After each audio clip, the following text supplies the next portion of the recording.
दोस्तों अगर एक अच्छा घर बनाने का सोच रहे हो ना, तो घर बनाने से पहले अगर ये 10 बातें आपको बताऊंगी तो आपका घर अच्छे से बनेगा। तो सबसे पहली चीज क्या है कि घर बनाना है आपने, भले आपने किसी लेबर से बनाना है। लेबर रेट, दो टाइप के ठेकेदार होते हैं। एक तो लेबर रेट पे काम लेते हैं कि लेबर उनकी रहती है, मटेरियल आपका रहता है। दूसरा ठेकेदार होता है लेबर भी उसकी, मटेरियल भी उसकी। किसी को भी काम दे रहे हो, ड्राइंग ठेकेदार से कभी नहीं बनवानी है। ड्राइंग आपको आर्किटेक्ट से लेनी है, और ठेकेदार का नोन जो रहता है, मतलब जिसको वो जानता हो आर्किटेक्ट, उससे मत बनवाना। अलग पार्टी लो आर्किटेक्ट की, जो आपको प्लान, स्ट्रक्चर डिटेल या सब कुछ दे देती है। एक फर्म रहती है जो सारी स्ट्रक्चर की भी बना देगी और प्लान भी बना देगा, उनसे ले लो। फिर उसके बाद अपना ठेकेदार चूज करो। भले आप लेबर करो, भले फुल मटेरियल वाला करो, उसके साथ एग्रीमेंट करो। एग्रीमेंट में क्या लिखवाना है? रेट। कि प्लान आपके पास होगा, आपका ड्राइंग होगा आपके पास, उसको ड्राइंग दिखाओ कि इसका टोटल खर्चा कितना बनेगा मेरे घर को बनाने का, और क्या क्या इसमें आप आइटम दोगे, वो एग्रीमेंट में लिखो। फिर एक होती है मटेरियल स्पेसिफिकेशन। एग्रीमेंट अलग हो गया, मटेरियल की स्पेसिफिकेशन कि इस रेट में आप कौन सा ब्रांड लगाओगी, उसकी क्या स्पेसिफिकेशन होगी। क्योंकि ब्रांड होता है, लगा लो हैवेल्स हम लेते हैं, उसकी वायर आती है, एक टाइप होती है 5-6, एक सस्ती होती है, एक मिडल होती है, एक हाई होती है। तो आपको लिखवाना है कि मिडल यूज करोगे, हाई करोगे या लो करोगे। तो ये चीज घर बनाने से पहले कर लेना, नहीं तो दिक्कतें बाद में आने वाली हैं। अगली क्या हो जाता है घर बनाते टाइम, अगर नहीं करोगे तो ऐसा घर कभी आपके काम नहीं आएगा। वो होता है जब रूम की विंडो और डोर हम देते हैं। हम प्लान बनाते हैं किसी से, उसने रूम भी दे दिया, विंडो दे दिया। जब घर बन जाता है फिर हमें याद आता है हमें बेड लगाना था यहाँ पे, विंडो आ रही है यहाँ पे, वो अच्छा नहीं दिख रहा है। हमें टीवी लगाना था यहाँ पे, डोर आ रहा है यहाँ पे, वार्डरोब की जगह नहीं बच रही है। तो ये सबसे बड़ी मिस्टेक होती है। पहली चीज आपको क्या करनी है, जब भी नक्शा अपना बनाना है, प्लान बनाना है, डोर और विंडो किसके हिसाब से देने हैं? अपने वार्डरोब, अपने फर्नीचर के हिसाब से। जहां आपका बेड लगने वाला है वहां आपकी विंडो कितने दूर चाहिए, क्योंकि वहां वार्डरोब आने वाली है। वार्डरोब से दूर विंडो होनी चाहिए। टीवी कहां लगने वाला है, वहां डोर नहीं आना चाहिए, विंडो नहीं आना चाहिए। मतलब कहने का यही है, अपना घर प्लान जब भी बनाओ, बिना फर्नीचर लेआउट के मत बनाओ। फर्नीचर लेआउट का 1000-2000 रुपए लगता है, तो वो बनवा लो, ठीक है। उससे आपको आइडिया रहेगा कि मेरी वार्डरोब यहां लगेगी। आपको साइज भी पता चलेंगे कि आपका कितना रूम दिखेगा, बड़ा बड़ा दिखेगा, खाली दिखेगा, कहीं विंडो तो वार्डरोब के पीछे नहीं आ रही है, किचन में कहीं चिमनी के नीचे नहीं आ रही है। तो ये बहुत इंपॉर्टेंट चीज होती है। कोई ध्यान नहीं देता है, सारे प्लान बना देते हैं, अपना इंटीरियर का नहीं ध्यान दे रहे हैं, और फिर बाद में दिक्कतें आने लग पड़ती हैं। तो ये आपको पहले करना है। अगली चीज क्या करनी है, जब हम घर बना रहे होते हैं, अपना इंटीरियर कर रहे होते हैं, तो हमारी चौखट लग जाती हैं। कोई MS की चौखट लगा रहा है, कोई किसी की लगा रहा है, और फिर बाद में उनके माइंड में होता है घर कैसा होना चाहिए, होटल की तरह, कि जो डोर होंगे वो फ्लश डोर होंगे। और वहां पे आपने चौखट लगा दी है MS की, लकड़ी की, तो एक तो टर्माइट का इशू, MS देखने में अच्छा नहीं। तो आपको करना क्या है, आपको डोर के साइज होटल की तरह चाहिए। अगर मैं कहने का मतलब है, आपको पहले डिसाइड कर लेना है कि कंपनी से बने डोर लगाने हैं, तो आपको चौखट लगाने की जरूरत नहीं होती, ओपनिंग छोड़नी है। उनके फ्रेम आते हैं, वो डायरेक्ट फ्रेम के साथ डोर लग जाते हैं। वैसे ही प्लाईबोर्ड से भी फ्रेम बनते हैं और डोर लगते हैं, फ्लश डोर वैसे बन जाते हैं। तो आपको ये चीज ध्यान रखनी पड़ेगी कि कैसा डोर आपको बनाना है, उस हिसाब से ओपनिंग छोड़ना अपनी डोर विंडोज की। ये गलती हो जाती है, पहले हम ध्यान नहीं देते। अगली चीज क्या होती है, जब भी हम बाथरूम बनाते हैं, टॉयलेट रूम बनाते हैं, तो उसकी वाटरप्रूफिंग के किए बिना हम टाइल लगवा देते हैं। कभी भी बाथरूम बिना वाटरप्रूफिंग के, और जो वाटर हाइड्रो टेस्ट होता है, पाइप्स का प्रेशर टेस्ट किया जाता है कि लीकेज तो नहीं है कोई जॉइंट, तो वो पहले करना है। वाटरप्रूफिंग भी करनी है, हाइड्रो टेस्ट भी करना है, फिर बाथरूम की टाइल लगानी है। नहीं तो सीलन रहेगी, डैम्पनेस, पपड़ी, ये सब चीजें रहती हैं। हम कि जो स्टीरअप है, मतलब रिंग जो होता है, उसकी स्पेसिंग काफ़ी ज़्यादा है। ये बहुत बड़ी गलती है। स्पेसिंग प्रॉपर होनी चाहिए, 6 से 7 इंच है, उससे ज़्यादा नहीं दी जाती है, तो ये ज़्यादा है। मतलब ये पहली चीज़ है। बाकी तो आपको स्ट्रक्चरल इंजीनियर से डिज़ाइन करवाना है कि रिंग की स्पेसिंग कितनी रखनी है, जॉइंट्स पे कम होती है, बीच में ज़्यादा हो जाती है, ऐसी चीज़ें होती है। दूसरी चीज़ मैं यहाँ देख रहा हूँ, आपको जो प्लिंथ दिख रहा है, प्लिंथ के ऊपर डायरेक्ट क्या हो गया, ब्रिक वर्क शुरू हो गया, ईंट का काम शुरू हो गया। ये गलती है। क्या गलती है इसमें, कि जब ये घर बन जाएगा उसके बाद जो सीलन होती है, डैम्पनेस होती है, वो इस घर में पक्का आने वाली है। नीचे की 3-3 फीट की दीवार में क्या होगा, सीलन आ जाएगी। और उसका फ़ायदा क्या है, तो आपको क्या करना है, जब भी घर की कंस्ट्रक्शन करवानी है, जो प्लिंथ बीम है उसके ऊपर DPC ज़रूर करनी है। 2 से 3 इंच का वाटरप्रूफिंग की कोई लेयर, भले वो कंक्रीट है, भले वो कोल टार है, भले कोई शीट है, भले उसकी SS की शीट आती है वो लगा दो, कि नीचे से पूरा ऊपर पानी ना जा सके। जैसे सामने आप देख रहे हो, कोई है, आपको कुछ नहीं दिख रहा होगा। ये सबसे बड़ी मिस्टेक होती है घर की कंस्ट्रक्शन में। अगली गलती क्या है यहाँ आप सामने देखो ये स्लैब कास्ट हो चुकी है। इसमें हुआ क्या गलती इनसे, एक तो यहाँ पे हनीकॉम्ब बहुत ज़्यादा है, ये गलत चीज़ है। इससे होगा क्या, जो जब प्लास्टर कर दिया जाएगा, प्लास्टर पोरस रहता है, वो पानी अंदर एब्जॉर्ब करेगा, जो सरिया होगा वो सड़ जाएगा। दूसरा, जहाँ आप देख रहे हो बीच बीच में लकड़ी के पीसीस आपको दिख रहे हैं, ये होता है कच्चा शटरिंग जब करते हैं तो ये लकड़ी के पीसीस डालते हैं, जहाँ खाली जगह होगी वहाँ लकड़ी का पीस डाल दिया। और कुछ लकड़ी के पीस ऐसे होते हैं जो निकलते भी नहीं हैं। जब निकालने जाओगे, एक तो लेबर का एक्स्ट्रा खर्चा रहता है, कुछ निकलेंगे भी नहीं, तो उनको रह दिया जाता है, बोला जाता है कि हम प्लास्टर कर देंगे इसके ऊपर। जब आप प्लास्टर करते हो, उस एरिया का प्लास्टर में सबसे पहले क्रैक आता है और थोड़े सालों बाद होता है क्या है, वो प्लास्टर नीचे गिरने लग पड़ता है। तो आपको शटरिंग जब भी करनी है, या तो प्लाईवुड की करनी है, अगर आपको प्लेट की भी करनी है, MS प्लेट की शटरिंग हुई है तो प्रॉपर से करनी है, कोई इसमें जॉइंट नहीं रहो। जैसे ये सामने आप देख रहे हो, ये शटरिंग MS प्लेट की है। इसकी सबसे बड़ी चीज़ ख़राब क्या होती है, ये जो जॉइंट होते हैं उनमें से जो स्लरी होती है, जब कंक्रीट बनता है, सीमेंट और स्लरी नीचे गिर जाती है। जो आपका कंक्रीट होता है उसमें एक तो हनीकॉम्ब आता है क्योंकि माल हमारा सूखा हो गया, दूसरा उसमें क्या होता है, स्ट्रेंथ कम हो जाती है क्योंकि सीमेंट और पानी नीचे गिर गया, पीछे बचा क्या, रेता और एग्रीगेट। तो ये गलती आपको नहीं करनी। जब भी ऐसी कुछ शटरिंग आपको देनी है, मतलब जिसमें MS यूज़ करनी है, तो ऐसे गैप तो नहीं रहने चाहिए। जैसे आप सामने देख रहे हो कितना ज़्यादा गैप है, ये गैप आपको नहीं दिखने। इसको कैसे सही कर सकते हो, इसके लिए आपको जो टेप आती है, कंस्ट्रक्शन टेप, जैसे ये सामने लगाई हुई है। वीडियो की क्वालिटीज़ अच्छी नहीं होंगी क्योंकि व्हाट्सएप पे मोस्टली वीडियो आई है मेरे को, लेकिन आपको आइडिया लग जाएगा गलती क्या हो रही है जहाँ। तो ऐसी कुछ टेप आपको लगा देनी है कि आपकी थोड़ी भी स्लरी नीचे नहीं गिरे। जब भी घर की कंस्ट्रक्शन करवाओ, रूम का साइज का आइडिया आपको होना चाहिए। रूम आपका बेडरूम के साइज का होना चाहिए, बाथरूम, किचन, आपको आइडिया होगा तो एक अच्छा घर बनेगा। मैं आपको एक लगभग एस्टिमेट देता हूं। देखो सामने देखो जो हमारा ड्राइंग रूम होता है, लिविंग रूम होता है, कम से कम उसका साइज कितना रखना है, 10 बाई 12 का, 120 स्क्वायर फीट का। बड़ा जो अच्छा साइज है 14 बाई 20 का, और एवरेज 12 बाई 15 का। इससे कम या ज्यादा मत कर देना। फिर आपका जो रहता है बेडरूम, मिनिमम देख लो, लार्जर देख लो, एवरेज देखो, वीडियो पॉज करके देख सकते हो। किचन देख लो, मिनिमम कितने साइज की रख सकते हो, बड़ी और एवरेज। फिर हमारा टॉयलेट, मिनिमम, लार्ज और एवरेज। ये हो गया हमारा, लगभग इतना रखना ही रखना है। और बाकी जब भी किसी से नक्शा या प्लान बनवाते हैं, जो ड्राइंग बनाते हैं, हमें प्लान कुछ ऐसा देते हैं वो लोग, ठीक है। कभी भी इस प्लान को देख के घर मत बनाओ, क्योंकि इसमें आपको कोई आइडिया नहीं लग रहा है कि आपका कमरा 10 बाई 10 का दिखेगा कितना। क्योंकि आपको इसमें लेना है फर्नीचर प्लान, जिसमें फर्नीचर लगाओ, यहां सोफा, यहां बेडरूम, फिर आपकी जगह कितनी बच रही है वो आपको एग्जैक्ट आइडिया लगता है। नहीं तो हम क्या करते हैं, ऐसे प्लान के हिसाब से चल पड़ते हैं और बाद में दिक्कतें आ जाती हैं। जब बेड लगा दिया, टेबल लगा दिया, फिर चलने की जगह नहीं बचती, वार्डरोब की जगह नहीं बचती है। तो फर्नीचर का प्लान लेना ही लेना है, क्योंकि जब भी प्लान बनता है, ईंटें जो होती है 20 से 25% हमारा जगह ईंटें घेर लेती है हमारे पूरे प्लॉट में। तो वो दिक्कत आएगी आएगी। तो आपको मिनिमम मैक्सिमम साइज आइडिया लग गया, फर्नीचर वाला प्लान लेना है। ये पहली चीज आपको करनी है जब भी घर बनाना है। दूसरी चीज होती है, जब हम घर बनाते हैं, जो वाटर की टंकी होती है, टैंक होता है हमारा पानी का, कोई ध्यान नहीं देता कि कितनी रखनी चाहिए। नहीं, हम छोटी रख देते हैं और बाद में फिर क्या हो रहा है, डेली उसको भरना पड़ रहा है, मेंटेनेंस हो रही है। तो वाटर कैपेसिटी आपको पता होनी चाहिए कि आपके घर में 4 से 5 बंदे हैं, तो आपको कितना कम से कम टैंक होना चाहिए। एक छोटी सी कैलकुलेशन है, वो करना सिखाता हूं।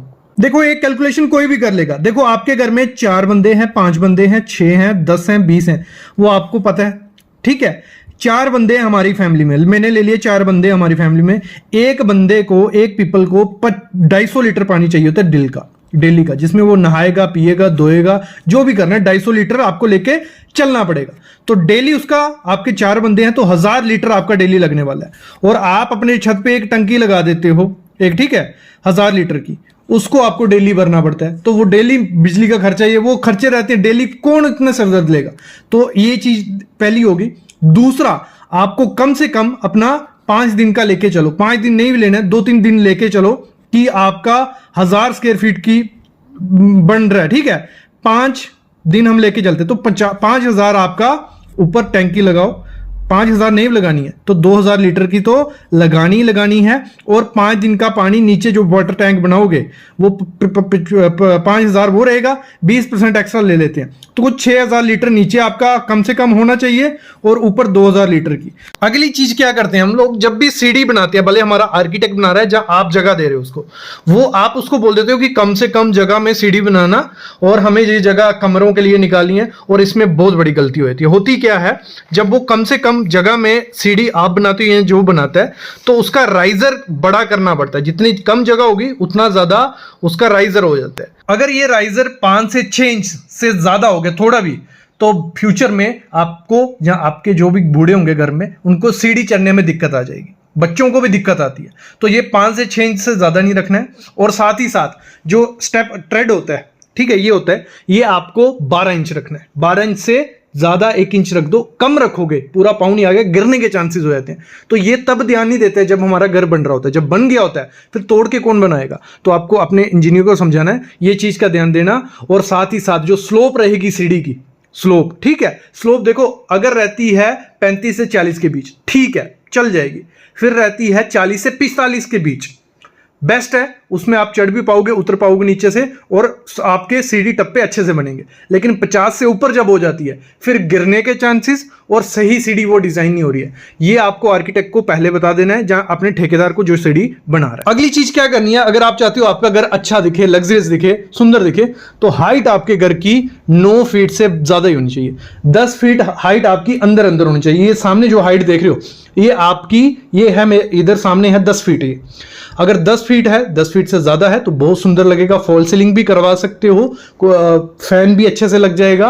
अगर ये 9 फीट से कम होती है, क्योंकि हम मोस्टली फ्लैट लेते हैं या कहीं कुछ भी लेते हैं तो उनकी सीलिंग रहती है 8 से 9 फीट, तो वो गलत है। एक तो सफोकेशन होती है, रूम छोटे छोटे दिखते हैं, फैन सर को लगने के चांसेस हो जाते हैं और फॉल सीलिंग नहीं करवा पाते। तो 9 से 10 फीट रखो। अगर और ज्यादा लग्जरियस दिखाना है तो 12 फीट हाइट बेस्ट हाइट है, आपका रूम बड़ा भी दिखेगा और सुंदर भी दिखेगा। तो ये चीज घर की कंस्ट्रक्शन से पहले आपको आइडिया होना चाहिए। अगली चीज क्या होती है, जब भी और शटरिंग ऑयल लगा देना है तो अच्छे से काम हो जाएगा। जैसे सामने देख रहे हो यहाँ क्वालिटी बहुत ख़राब हुई है। क्या हुआ है, यहाँ कवर ब्लॉक नहीं यूज़ किया प्लिंथ बीम में। जब कवर ब्लॉक यूज़ नहीं करते हैं तो हमारा सरिया बाहर दिखने लग पड़ता है। ये ऐसे सरिया आप सामने देख रहे हो, ये बहुत बड़ी मिस्टेक है। कवर ब्लॉक यूज़ करना है, प्रॉपर से शटरिंग हो। और इसको अभी रिपेयर करेंगे तो अच्छे से रिपेयर करना पड़ेगा। प्रॉपर प्लास्टर बना के, वाटरप्रूफिंग केमिकल डाल के, रेक्रोन डाल के एक प्लास्टर बनाना है। और इसके ऊपर वो प्लास्टर अप्रॉक्स आपको 1.5 इंच 12 mm से 15 mm चढ़ाना है। पहले एक लेयर चढ़ा लेनी है, रफ कर लेना है, फिर दूसरी लेयर चढ़ानी है। तो उससे थोड़ा बहुत ये सही हो सकता है, लेकिन ये बहुत बड़ी गलती है। ऐसा काम बहुत गंदा लगता है। जैसे देखो पूरे में आप देख रहे हो इतना ख़राब क्वालिटी का ये प्लिंथ बीम भरा गया है, तो ये सही चीज़ नहीं है। ये सामने आप देख रहे हो, ठीक है। और नेक्स्ट चीज़ इसमें क्या हुई है कि जो प्लिंथ बीम किया है उसके नीचे की मिट्टी अभी तक फिल नहीं की है, लेकिन फिल कर देनी चाहिए। जैसे आपका प्लिंथ बीम थोड़ा पुराना होता है, मिट्टी फिल कर दो। क्योंकि कुछ लोग क्या करते हैं, प्लिंथ बीम को नीचे से खाली रखते हैं, ऊपर क्या काम ब्रिक वर्क का शुरू हो जाता है, तो वहाँ सेटलमेंट के चांसेस हो सकते हैं। तो ये चीज़ भी आपको ध्यान देनी है। अगली चीज़ क्या है, यहाँ 2 स्लैब को जोड़ा जा रहा है, ठीक है, बहुत अच्छी चीज़ है, लोग करते हैं एक्सटेंड कंस्ट्रक्शन। लेकिन जब भी 2 स्लैब को जोड़ना है, जो उसका सरिया होना चाहिए वो पुरानी स्लैब का थोड़ा तोड़ना है, पुरानी स्लैब को, फिर दूसरा सरिया उसमें बांधना है। और फिर ऐसा कंस्ट्रक्शन केमिकल आता है निटो बॉन्ड का या किसी भी कंपनी का, आपको वहाँ लगाना है उस एरिया में। और उसके ऊपर जब आप कंक्रीट करोगे तो दोनों कंक्रीट की बॉन्ड बनेगी, तो मतलब लीकेज के चांसेस बहुत ज़्यादा कम हो जाते हैं। तो आपको करना यही है। लेकिन यहाँ गलती क्या है, दूसरी स्लैब को तोड़ा नहीं है थोड़ा भी, और सीधा सरिया उसमें बांध दिया। यहाँ आप देख रहे हो, यहाँ गलती क्या हुई है, आपको लग रहा होगा सब सही तो लग रहा है, सरिया अच्छे से बांधा है। इसमें गलती है कि जहाँ मैं देख रहा हूँ ये जो स्टीरअप है, रिंग है, उसकी स्पेसिंग कितनी है, 12-12 इंच, 10 इंच, 9 इंच, 11 इंच, जहाँ जो मन कर रहा है उतना उसमें स्पेसिंग दी हुई है। ऐसा कभी नहीं होता। 6 से 7 इंच की स्पेसिंग से ज़्यादा स्पेसिंग मत दो, क्योंकि जो हमारा काम होता है रिंग का, स्टीरअप का, वो सरिये को पकड़ के रखना है, शेयर फोर्सेस को काउंटर करता है। अगर ज़्यादा स्पेसिंग होगी तो वहाँ से कंक्रीट क्या होता है, आपका फट सकता है। तो आपको जो स्पेसिंग रखनी है वो प्रॉपर से रखनी है। जहाँ हमारी जॉइंट होता है, जगह लगो जहाँ शुरू होता है बीम, वहाँ पे आप 5 से 6 इंच स्पेसिंग रखिए, बीच में आप 7 से 7 इंच तक रख सकते हो। उससे ज़्यादा मैं रिकमेंड ये करता हूँ कि किसी स्ट्रक्चरल इंजीनियर से हायर करो, उसको बताओ कि हमें डिज़ाइन करवाना है कॉलम बीम का, वो अच्छे से डिटेल आपको देखा तो वही सही से काम होता है, नहीं तो दिक्कत रहती है। अगर आपकी स्लैब पे भी ऐसे क्रैक्स हैं, ये देखो किसी की स्लैब पे क्रैक है, मेरे को वीडियो आई है तो मैं आपको बताता हूँ। अगर ऐसे क्रैक्स हैं तो उनको अगर आप टेम्परेरी, मतलब मैं बोलता हूँ 5 से 6 साल के लिए अगर आप सही करना चाहते हो तो सबसे बेस्ट ऑप्शन क्या है, ये elephant shield rubber, liquid rubber आता है। ये नहीं बोल रहा हूँ कि elephant shield liquid rubber use करो, ऐसी बहुत कंपनीज़ हैं जो ये केमिकल बनाती हैं। एशियन पेंट का भी आता है, डॉक्टर फिक्सिट का भी आता है। तो अगर ईजिली जो भी मिल जाता है आपको लगाना है, इसको लगाने का तरीका बहुत अच्छा है। पहले इसको साफ़ कर लो, फिर जो क्रैक है उसके बीच इसको भरो, उसके ऊपर इसका एक रेनफोर्समेंट आता है, कपड़ा सा आता है, वो कपड़ा बिछाया, 2 लेयर 3 लेयर लगा दी, 4 से 5 साल जो भी आपका लीकेज हो रहा है वो लीकेज नहीं होगा। तो ये चीज़ आपको यूज़ करनी है। प्लिंथ प्रोटेक्शन का आपको कोई नहीं बताएगा। प्लिंथ प्रोटेक्शन क्या होता है, जो आपका प्लिंथ जब बन जाता है उसके चारों तरफ प्रोटेक्शन देनी होती है कि वहां से पानी नीचे ना घुस सके। तो इसके बारे में भी कॉन्ट्रैक्टर आपको नहीं बताएगा, आपको प्लिंथ प्रोटेक्शन देना ही देना है। प्लिंथ प्रोटेक्शन दोगे तो अच्छे से आपकी फुटिंग वगैरह नीचे का घर अच्छे से रहेगा। नेक्स्ट चीज आपको क्या करना है, जो कॉलम बार होते हैं, कॉलम बार का बहुत इंपॉर्टेंट ध्यान रखना है। मतलब स्ट्रक्चर इंजीनियर होता है जो हमें बताता है कि हमें कॉलम में क्या सरिया देना है, बीम में क्या सरिया देना है या स्लैब में क्या सरिया देना है, तो उससे ही आपको लेके कॉलम में सरिया स्टील डलवाना है। ये नहीं कि कॉन्ट्रैक्टर ने बोल दिया कि 12 mm का सरिया डालना है 12 mm का, तो मिनिमम 12 mm का सरिया ही डालना होता है। मतलब 4 नग 12 mm के आने ही आने चाहिए। कुछ लोग 10 का भी डाल देते हैं, वो गलती है। 12 mm का आना ही आना चाहिए। और इसमें कैसे सही से सरिया डालना है, ये फोटो से आपको आइडिया लग रहा होगा कि कितनी G+ की बिल्डिंग है, कितना सरिया डालना है G+2 की, तो इस हिसाब से आपको सरिया डालना ही डालना है। अगली चीज आपको ध्यान देनी है, जो प्लास्टर होता है, हम प्लास्टर करवाते हैं घर पे, तो उसमें रेशो होती है कि 1:4 का माल बनाओ, 1:5 का माल बनाओ। ये 1:4 क्या है, 1 में सीमेंट और 4 रेशो में सैंड। आपको हमेशा ध्यान देना है कि कॉन्ट्रैक्टर ये कर रहा है, वो नहीं तो 1:8 का माल बना के आपके प्लास्टर कर देगा, तो आपको क्या पता चलेगा। तो आपको हमेशा ध्यान रखना है कि आपका जो प्लास्टर रहेगा 1:5 से ज्यादा नहीं होना चाहिए। मतलब 1 में सीमेंट 5 में सैंड, ये चीज ध्यान रखना ही रखना। और सीलिंग में 1:4 का। वैसे ब्रिक वर्क में 1:4 का आपको जो 5 इंच की ब्रिक होगी उसमें करना है, और 1:5 आपको 9 इंच की दीवार में मोटार डालते टाइम ध्यान रखना। ये बहुत बड़ी मिस्टेक, ध्यान नहीं देते हो आप लोग और वो कर देते हैं।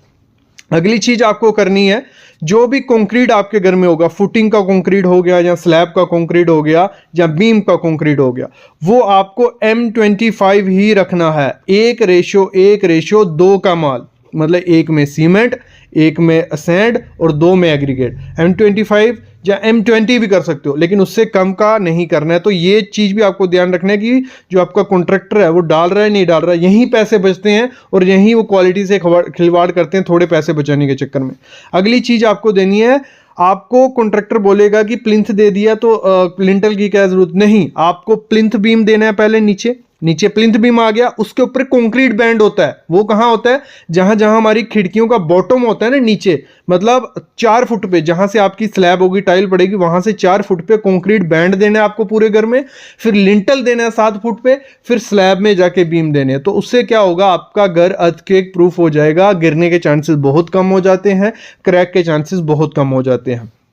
अगली चीज आपको क्या करनी है, जब प्लिंथ बीम का सरिया देना है, ये बहुत इंपॉर्टेंट होता है। लोग क्या करते हैं 10 mm का या 12 mm का सरिया डाल देते हैं, नहीं, मिनिमम 4 नग 12 mm के डालने ही डालने हैं उसमें। लेकिन आपको प्रॉपर डिजाइन कर लेना है कि नीचे 16 के 2 नग, ऊपर 12 के, मतलब प्रॉपर से सरिया डालने हैं प्लिंथ बीम में, वो भी लोग नहीं करते हैं। कवर ब्लॉक एक ऐसी चीज है, बहुत इंपॉर्टेंट चीज है, लेकिन लोग घर की कंस्ट्रक्शन में नहीं डालते, उनको पता ही नहीं है कवर ब्लॉक के बारे में।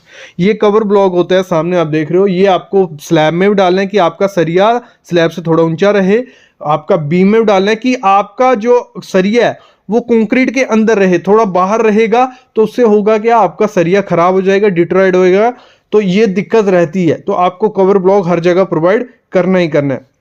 फिर हम मैं बात करता हूँ, शटरिंग जब भी करवानी है आपको कॉन्ट्रैक्टर को बोल देना है, शटरिंग आप प्लेट से करो या प्लाई से करो, लेकिन वो लीक नहीं होनी चाहिए, उसमें गैप नहीं रहना चाहिए। कंक्रीट डालते टाइम जो स्लरी निकल जाती है, पानी निकल जाता है, उसी में सीमेंट होता है, अगर वो निकल गया तो आपका कंक्रीट ऐसे ही बचेगा। तो आपको प्रॉपर से उसको करना है कि पैकिंग कर दे अच्छे से और अच्छे से शटरिंग कर, ये चीज़ भी उसको बता देना है। कभी भी आपको जब फुटिंग बनानी है फुटिंग का हमेशा ध्यान रखना, जब खेत वगैरह होता है या पानी वाली मिट्टी होती है वहाँ पाइल भी फाउंडेशन करो या अच्छे से फाउंडेशन आपको देनी ही देनी है। चिकन मैश पता है किसी को, जो हमारे घर में क्रैक्स आ जाते हैं कॉलम और मतलब जॉइंट्स में, तो वहाँ पे आपको जहाँ भी कंक्रीट और ब्रिक मिलती है तो वहाँ पे चिकन मैश लगाओ। चिकन मैश लगा के ही प्लास्टर करोगे तो आपके घर में क्रैक्स नहीं दिखेंगे। तो ये भी खर्चा कॉन्ट्रैक्टर बचा लेता है, चिकन मैश कभी यूज़ नहीं करता है, तो आपको ये चीज़ उसको मस्ट पहले करा देनी है। अगली मोस्ट इंपॉर्टेंट चीज़ होती है तराई, क्यूरिंग। क्यूरिंग कोई नहीं करता है कॉन्ट्रैक्टर, वो एक लेबर अपनी वेस्ट नहीं करेगा। तो आपको अगर क्यूरिंग नहीं करवाओगे, आपने M25 डाला है, M20 डाला है, उसकी स्ट्रेंथ कभी नहीं आएगी, आधी स्ट्रेंथ आती है। आधी स्ट्रेंथ आती है अगर तराई करोगे, क्यूरिंग करोगे किसी कंक्रीट की, तो स्ट्रेंथ अगर आपको डबल करनी हो तो क्यूरिंग बहुत इंपॉर्टेंट चीज़ होती है। 10 दिन तो क्यूरिंग करनी ही करनी है हर एक जगह की। तो तराई मस्ट करवाना, और हमेशा ध्यान रखना जो डीपीसी हम करते हैं प्लिंथ के ऊपर, जिससे हमारे घर में सीलन नहीं आए, तो डीपीसी आपको प्रॉपर से करानी है। मतलब 2-3 इंच मोटा कंक्रीट डाल देना है M25, उसके ऊपर वाटरप्रूफिंग केमिकल मरवा लो, तो उससे आपके घर में सीलन नहीं आएगी। आप देखोगे 3-3 फुट तक सीलन रहती है, तो वो सीलन कभी आपके घर में नहीं आएगी। आपकी जो स्लैब रहेगी, हमेशा ध्यान रखना स्लैब की थिकनेस 5 से 6 इंच रखना, उससे कम रखोगे तो आपका छत वाइब्रेट करेगा। मतलब ज़्यादा रखोगे तो लोड आएगा घर पे, तो 6 इंच बहुत होती है, 6 इंच से ज़्यादा कम आपको स्लैब की वो नहीं देनी है। कभी भी याद रखना स्लैब में जो स्टील है कम से कम 8 mm का यूज़ करना है, उससे कम 6 mm का कभी नहीं करना है। मेन बार आप 12 mm का करो और आपका डिस्ट्रीब्यूशन कर दो 10 mm का, अगर आप स्लैब बीम प्रोवाइड कर रहे हो। अगर प्रॉपर से डिज़ाइन करवाया, मेन बार 10 mm का रखो और 8 mm का डिस्ट्रीब्यूशन बार, ये चीज़ भी आपको ध्यान रखनी है।